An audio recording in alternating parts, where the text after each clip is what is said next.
கப்பல் போகும்போது கப்பலை தானே வந்து கட்டு சோறுலாம் சாப்பிடுவாங்க. அப்ப என்ன செய்வாங்க, ஒரு பகுதி கொண்டாந்து ஒரு வெட்ட வெளியை விட்டு நிற்குவாங்க, போட்டுட்டு போடுவாங்க.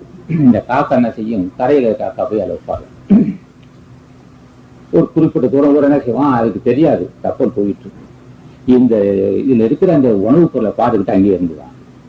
2 நாள் 10 மைல் போகுது, கொஞ்சம் தான் போகுது, மெல்லு பறக்கலாம் நினைச்சு ஒரு 20 மைல் 30 மைல் போகுது, 40 மைல் வரும் கப்பல் போகுது.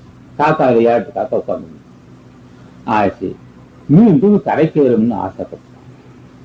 கரைக்கு வரணும்னு ஆசைப்படும் போது ஒரு 2 மைல் போச்சு, கரையே தெரியல. பார்த்தான், இந்த இடத்துக்கு விட்டா போகுதுன்னு சொல்லிட்டு மறுபடியும் வந்துதாங்க. எந்த காகம் காக்க என்ன செய்யும், நடுக்கடல்ல போகின்ற கப்பல் ஏறி அது அங்க இருக்கிற ஒரு சில உணவு பதார்த்தத்தை சாப்பிட்டு இருக்கும்போது நடுக்கடல்ல போனதுக்கு அப்புறம் மீண்டும் கரைக்கு வர ஆசைப்பட்டார்.